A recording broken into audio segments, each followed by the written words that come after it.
Hey, everybody. Welcome in. It is a Tuesday mailbag edition of the Utopia Football Podcast. I am Sean Pendergast, one half of Payne and Pendergast on Sports Radio 610, 6 a.m. to 10 a.m. weekdays, as many of you already know. But in case there's new people where this is just popping up on their feed and they like the Texans, and they're like, hey, I kind of like this guy. Who is this guy? That's who I am. And I am here in my living room, if you're watching on the YouTube stream. And it is I would say, a somewhat anticipatedly glum Tuesday. I'm recording this a little later than normal because I wanted to wait until after D'Amico Ryans met with the media this afternoon. And right at the outset of his press conference, he confirmed the worst news that we could have expected with Stefon Diggs' knee injury, which is that it is an ACL tear and he is done for the year. So this creates a lot of questions, a lot of intrigue about the season moving forward. I'm not surprised, just based on the visual of the injury, that it is an ACL. It was non-contact.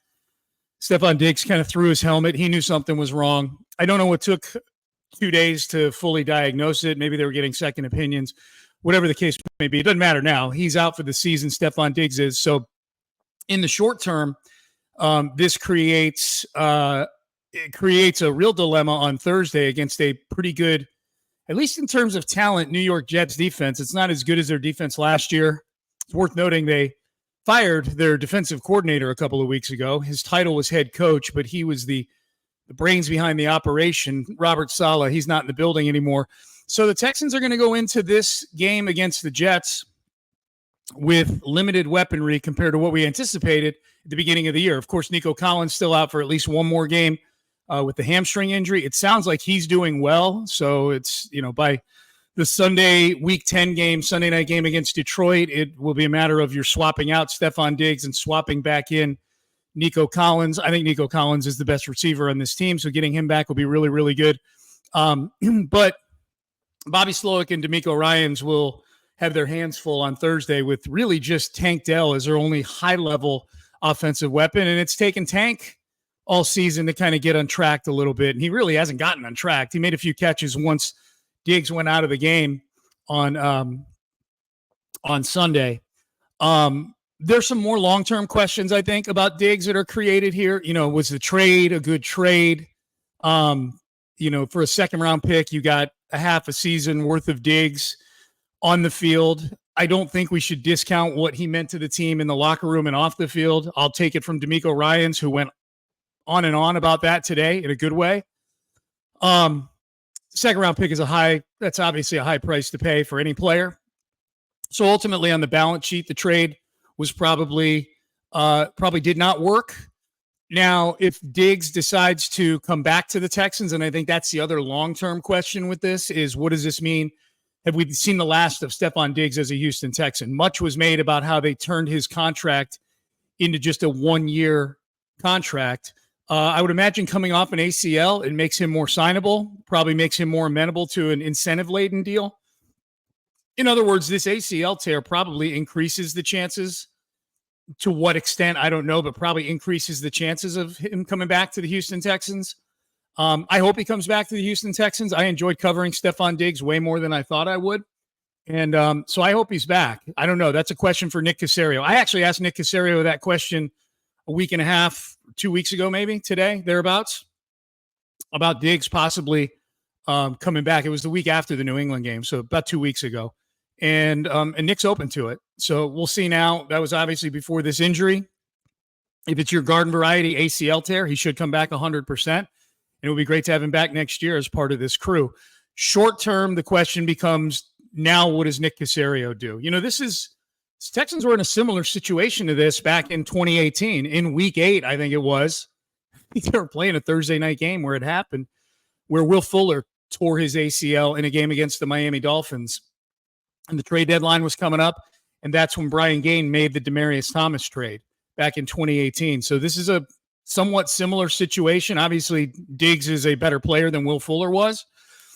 In terms of what he meant to this team, though, is probably pretty even. I mean, Will Fuller was not Stefon Diggs, but you guys remember that the numbers with and without Will Fuller in the lineup for the Houston Texans you could argue Will Fuller was kind of like Nico Collins from that standpoint. Hopkins was the best receiver on that team, obviously, but Will Fuller was such a cheat code. And they're obviously very different players, but I just think it's ironic that same part of the calendar a week before the trade deadline with a team that I think that 2018 team felt like they could do some things in the postseason, similar to how this 2024 team feels. That was only 6 years ago. It feels like it was 26 years ago. Holy smokes. So I expect Nick Caserio to most certainly be making phone calls. I saw some odds come out that the Texans are the favorite to land Deontay Johnson from the Panthers. Good player, good receiver. He would be a very, very interesting fit as a third receiver alongside Tank Dell and Nico Collins. Arguably, he'd be the number 2 receiver behind Nico Collins on that team. Good player, bit of a head case. I don't know if he's exactly what D'Amico and Nick are looking for in terms of locker room. They didn't seem too busted up to get rid of him in Pittsburgh. And now, obviously, with a losing team in Carolina, but I think you learn a lot about guys when they're on losing teams. And Deontay Johnson was making comments like a week or two ago of like, well, I can't play everybody's position. And he's got some drops from time to time in the games I've watched of him. So anyways, if they don't get Deontay Johnson, I'm not losing any sleep. If they get him, I trust Nick and D'Amico have done their research on him. And he's better than Xavier Hutchinson and Robert Woods. So let's go. So those are my thoughts on Diggs. This is just I'm literally processing this like 15 minutes after the press conference. Post-workout too. I watched the press conference while I was doing the elliptical. So I still got kind of some of that, workout haze going on right now. So I'm going to answer your questions from the mailbag in a workout haze. A reminder to subscribe, rate, and review the podcast. We certainly appreciate that. Quick reminder as well, houmailbag@gmail.com to send me your emails. Getting a ton of emails, and if you're sending them in and I don't get to yours, just know that the amount of emails I'm getting has basically tripled or quadrupled since the offseason. So I try to pick the best ones. Still got some of the regulars still ask the best questions, so they wind up in here. So I'll get it going. Let me also say that I must have had 30 emails at least about the offensive line. So if your offensive line question is not in here, it's probably because it mirrors somebody else's question who I happen to put into my mailbag document first. So I'm not playing favorites. It's just there's only, as you guys know on this podcast, there's only so much we can do with the offensive line in a mailbag format. So I'll do my best. So let's get going. houmailbag@gmail.com. I'm going to leave that at the bottom of the screen if you guys want to shoot me an email at any time. Charles sends this in. I know it was Devin White's first game as a Texan, but how do you think he fit into D'Amico's defense? How did you think he fit into D'Amico's defense after Sunday? I thought, well, considering they signed him, Wednesday of last week. And I liked how they used him. They used him in a way where he didn't have to think too much. Use him in a way where he could just go. I think that's the one thing that D'Amico Ryans that I'm very thankful for is he seems to have a keen eye, especially on defense, of putting guys in position to do what they do best, putting them in position for success as best you can. Now, look, sometimes guys are going to have to do things that they're not normally asked to do because of depth issues and whatnot. But I liked how they used him. He played almost 30 snaps, I want to say. So he got in there quite a bit. Did a little spying on Anthony Richardson, did a little blitzing, almost got a sack. I like his vibe. The interviews that I've watched of him, both the day he signed, and then after the game on Sunday, I really like the guy. I like him a lot. He seems to be bought in, seems to know that he's got to earn everything that he's given. So I'm enthusiastic about Devin White. I think that's a good signing. I think it's yet another one. I think we're getting to a part of the calendar year, I think, where Nick Caserio has shown himself, along with D'Amico's input, I'm sure, to be a very keen evaluator of guys that you can get on the margins. It's why Derek Barnett is in the building. Not all of them work. They brought back Kareem Jackson last year and Adrian Amos and Tier Tart, but it'll always be saucy with Nick Caserio, man. It'll never be just the same guy. He's always going to churn the back end of this roster if he thinks it can make the team better. Devin White's a good one, and so I liked it a lot, Charles, to answer your question. Thanks for the email. Texan fan Jay says, I started to call into the postgame show, but y'all wanted to bask in the sun, so I held my questions for the mailbag. Okay, I think that's one thing you need to know about the postgame show. If you call in, just know that if you call in, you're probably not going to get on the air until about 45 minutes into the post-game show, because Clint and I share our thoughts, and then they bring a player in to chat with us, and then we play D'Amico Ryan's press conference. So that usually takes up 2 or 3 segments. So just if you're somebody who's looking to call into the postgame, and from there on, we take phone calls the rest of the way. But just know that if you're looking to get in right after the game's over, it's usually about 4:15 or so when we start hitting those phones. So, and if you missed it, Will Anderson was outstanding with us on the postgame show this past week. So Texan fan Jay held on to his questions. What was Tank doing in the middle of the line on a run play? Joe almost ran over Tank. Yeah, I don't know if Tank knew what he was doing. I know the exact play you're talking about. Mixon had a nice run, kind of burst, got to the second level, and the first person he runs into is Tank Dell. Fortunately, Tank didn't bring him down. Joe was able to break the tackle, as he is most often able to do. Next question. Jay is one of 100 people to ask this. Who's going to play left guard against the Jets? Kenyon is getting pushed back or flat blown up. Quinnen Williams can win this game by himself unless we do something different. I thought it was interesting that in D'Amico's press conference today, I think it was Cody Stutes asked about left guard and who's going to start against the Jets, or will Kenyon start? He mentioned Kenyon specifically. Will Kenyon start against the Jets? And D'Amico never said yes. He never said yes. He did stick up for Kenyon, and Kenyon's had bad snaps, and nobody's more upset about it than Kenyon himself, et cetera, et cetera. But he never said, yeah, Kenyon is going to be our starting left guard. So I think it's interesting. There will be a depth chart that comes out at some point, and who knows what that says. It won't be Jarrett Patterson at left guard. We know that. He's concussed, so he's going to miss this game. But could it be Kendrick Green? Should it be Kendrick Green? I say yes. I say anybody but Kenyon at this point until he figures some things out. Text Van J, do y'all do a post-game show after primetime games? What hours? So I know when to tune into Odyssey. We sure do. We do them after primetime games till 1:30 in the morning. And then guess who gets up at 5:15 the next morning so I can be on at 6 a.m.? Me. That's who. I'm here for you people, all right? I love this time of year, and I love primetime games, and I love the 2 hours, 3 hours of sleep and get up and go, man. Nobody's got a better job than I do. Nobody.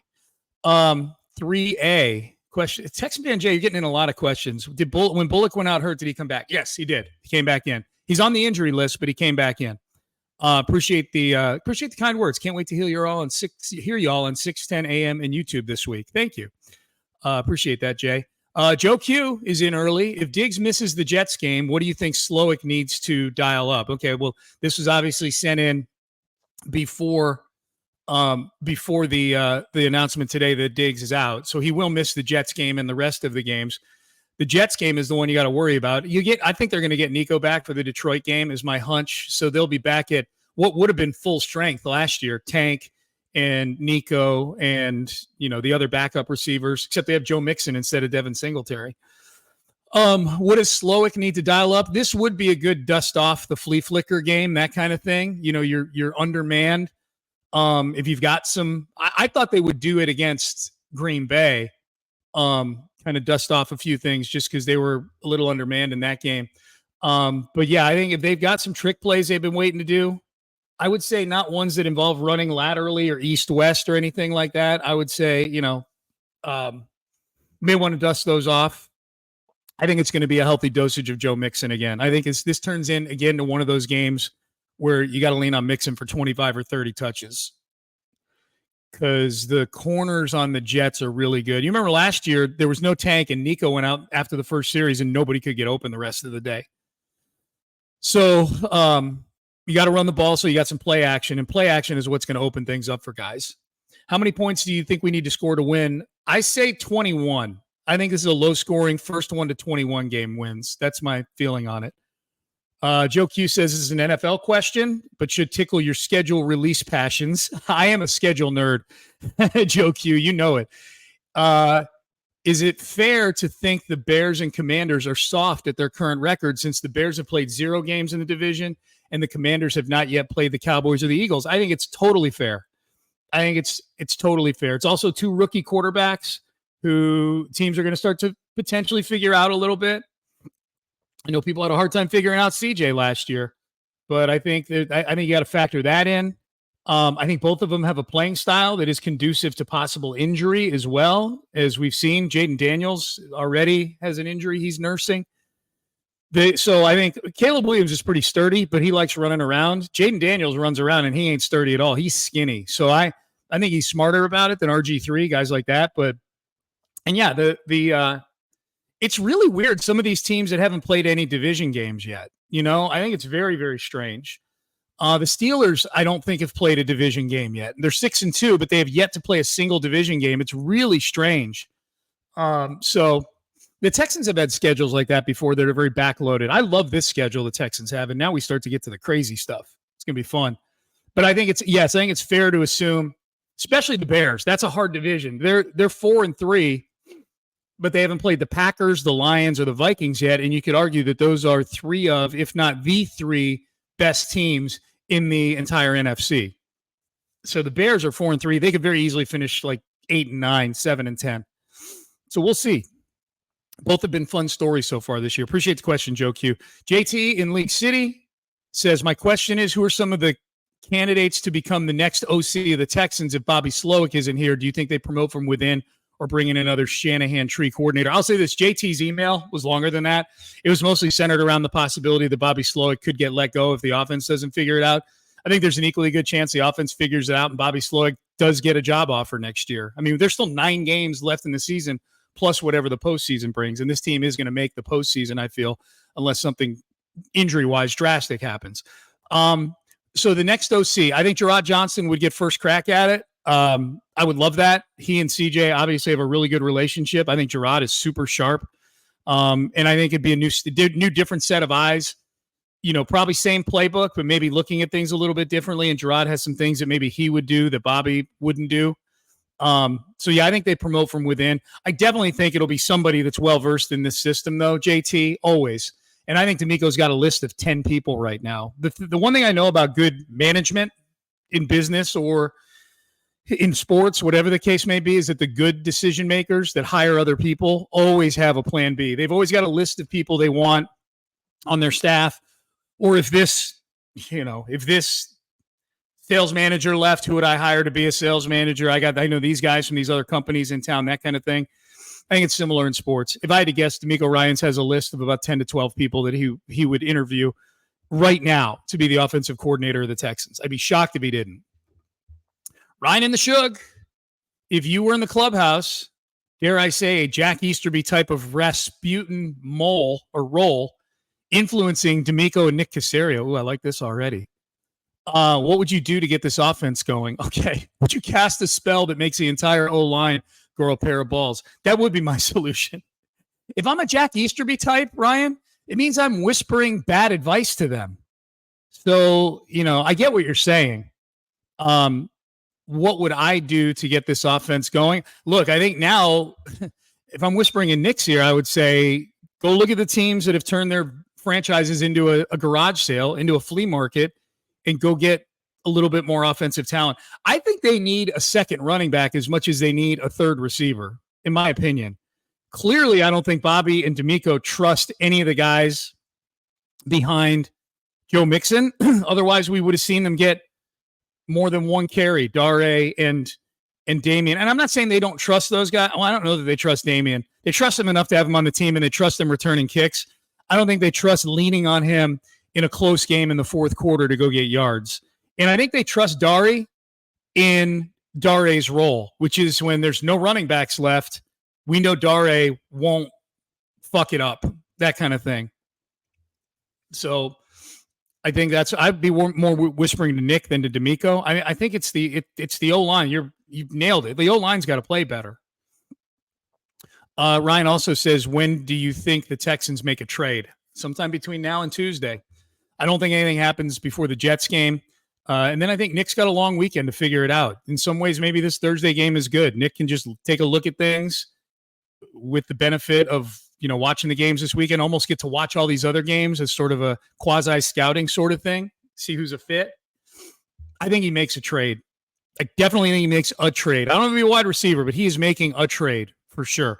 Losing Diggs should not affect your urgency with this team and how you feel about their Super Bowl chances. It's a super talented team with a really good young quarterback and a good coach. KT from League City again. Another question I have. How do O-lines practice? Do coaches not see these glaring issues when they're running drills? I can't imagine the O-line looks good during practice. How much more time should Strausser get before we pull the plug on him? Okay, those are a couple separate questions. Practices during the season are never just practices in the NFL in general, even in training camp, aren't nearly to the extent like full go blocking, going to the ground. There's no going to the ground. There's no tackling. It's really hard to tell glaring issues, I think, the way teams practice these days. Here's the thing. The coaches may see these glaring issues, but they may also look at it and go, okay, but the solution may not reside on the roster right now. It could very well be. They see glaring issues with Kenyon Green. Right now, they think, at least up until putting Jarrett Patterson in last Sunday, that there was a better chance of Kenyon figuring it out than there was of putting a backup in and doing any better. So I don't know how conducive the practices are, KT, to being able to make sweeping changes. Now, your other question about Strausser is a valid one. And I thought all along for the last couple of weeks, I thought all along all season that Strausser has really been escaping the heat when it comes to this offensive line in this running game. Some fingers should point at the position coach when a position group is collectively this shaky. So he's starting to get a little of it, but it still feels like Bobby's getting most of it. It feels like Bobby and then the specific players. Like Laramie was catching all the heat the first 2 or 3 weeks, and now it's Kenyon Green who's catching all the heat. If you're a left guard and you're catching as much heat as Kenyon Green is catching right now, you are having a bad season. Hope he straightens it out, man. I like Kenyon Green. BK, my question to the great Sean Pendergast. Okay, well, you just got this, Sean. The great one, I don't know. He's probably in Ireland somewhere, but this is just me. My question to the great Sean Pendergast, if not with the Texans, which team would you rather be with covering pro football right now? He suggests a few of them. I would say I would love to, and some of this, I need to be very clear about this. Independent of income. How about that? I'm just covering them purely based on covering the team. Because the income level, I believe, of people covering the team, and I certainly know it's this case in radio, is much better in bigger markets than it is in smaller markets. If it was just the financial person in me, I'd be like, well, I'd love to cover the Bears, the Jets, or either of the LA teams, or the Giants for that matter.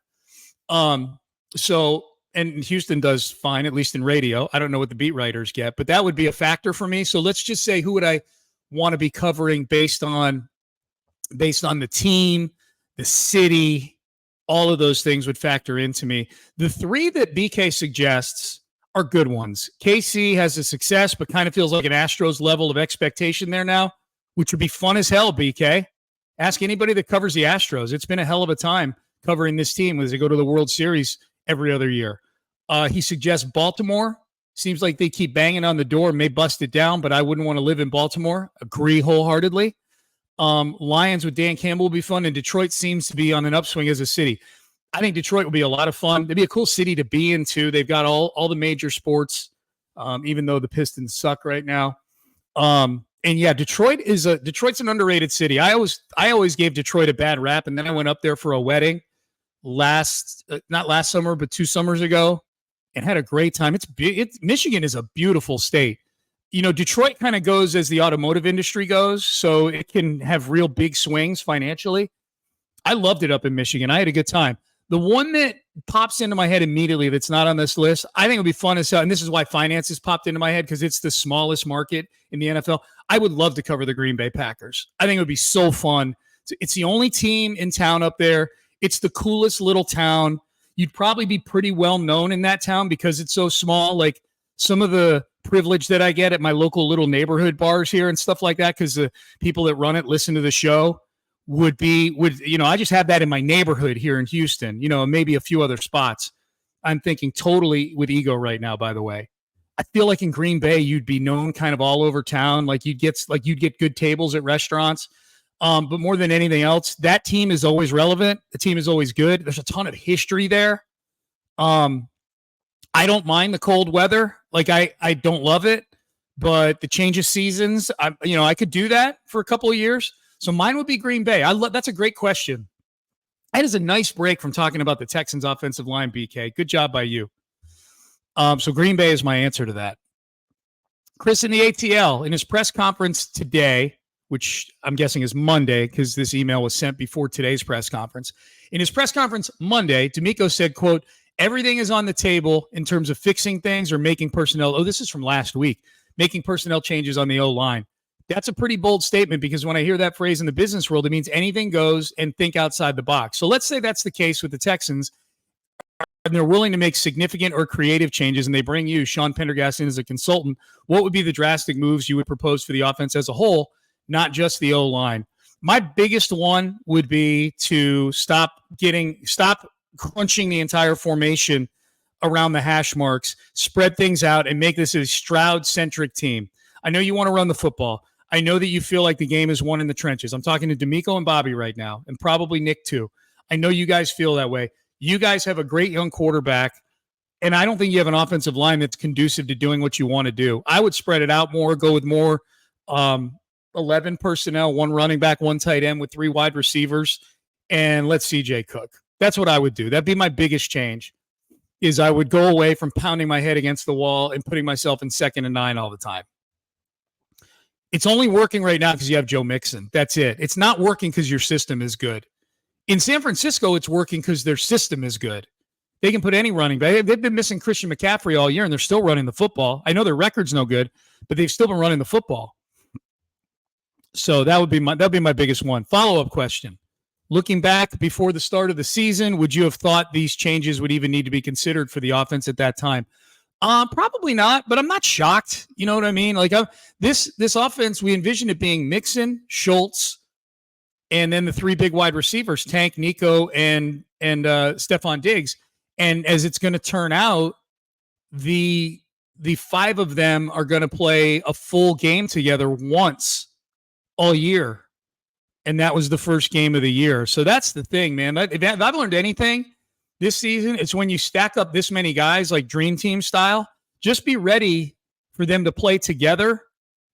If they're all there at the end of the year, to play together for maybe 2 or 3 games, because one of them's going to miss something. And the goal should be to have them all ready to go in the playoffs and have enough Toradol in the closet to kill whatever pains they have.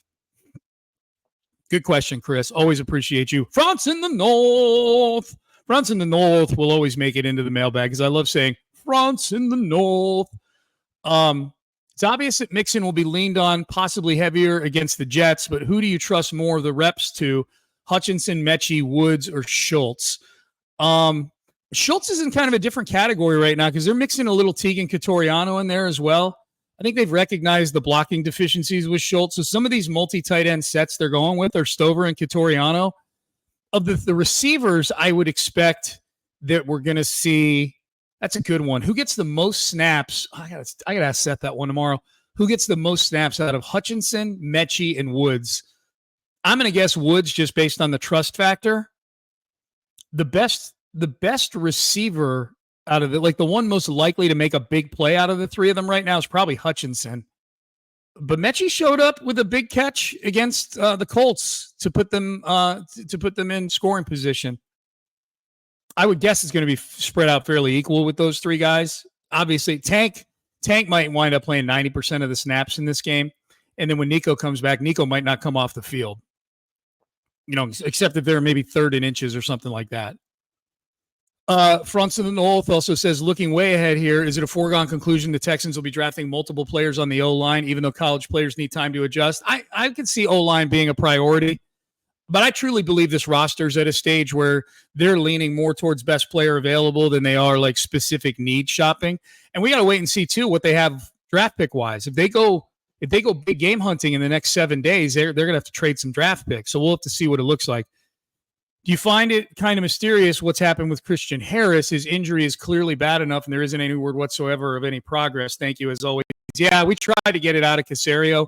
The only thing that we learned about Christian Harris is it seems like the team is just as surprised as all of us that the injury has kind of taken the twist and turn that it has. So there's that.